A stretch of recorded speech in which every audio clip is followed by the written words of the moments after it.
and welcome to The Accidental Chef. Today we're turning a classic summer treat into a light and refreshing dessert, watermelon pie.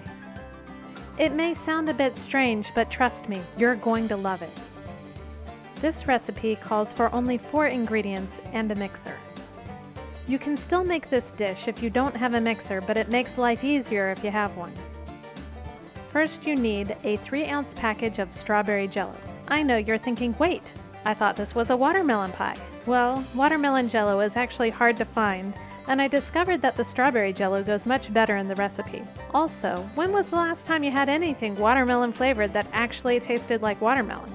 Since we're making a pie, you're going to need a pie crust. You can use any pie crust you want, but I think the shortbread goes best, and of course I go for the pre-made. You will need 1 pint of whipping cream or heavy cream. Either will work. And most importantly, you're going to need diced up watermelon. Now normally, I would just buy a few slices of watermelon from the grocery store because I think cutting up a whole big watermelon is messy. But because there are people in my household that will eat a whole watermelon, it's more cost effective to buy the whole thing. So here are a few tips for picking out the best watermelon. First, tap on it to see if it has a good hollow thumping sound. This lets you know if it's ripe and juicy. Then check for brown cracks on the rind. This is not a bad thing. These marks let you know that this is a sweet watermelon. Then check for a yellow spot on one side of the watermelon. This is where the watermelon rested on the ground, and it's an indicator of ripeness as well. If it's white or non-existent, pass it up and keep looking. Take your diced up watermelon and pour it into a colander to get rid of the excess water while you're preparing the other ingredients. Now pour the entire contents of the cream into a mixing bowl. Next, add the packet of Jell-O mix. You can use regular or sugar-free if you're trying to watch your sugar. Stir the mixture around a little bit and then start your mixer. Actually, I don't know if that does anything, I just feel like I need to stir it around first.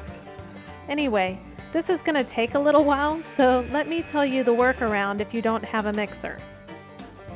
You can, of course, try to whip it by hand, but your pie might not be done till next year. So the best option is to get a tub of Cool Whip. You will need to dissolve the Jell-O in 1/4 cup of boiling water. Wait for it to cool and then mix it into the Cool Whip. Keep in mind though that the Cool Whip also has sugar added, and this will make your pie much sweeter.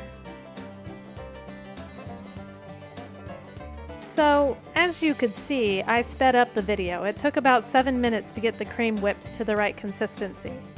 You want it thick and fluffy. Now pour the watermelon chunks into the whipped cream and start to fold it in so the watermelon is evenly distributed into the mixture. Once that is done, start filling your pie crust with the watermelon mixture.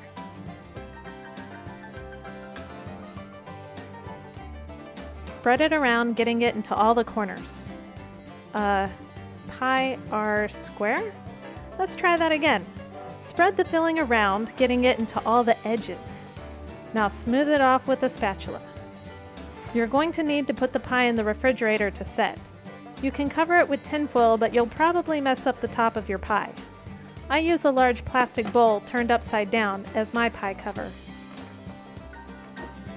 So place your pie in the fridge and let it set for at least an hour. Cool, light, and refreshing watermelon pie. It's the perfect dessert for a hot summer day. Thanks for watching and enjoy.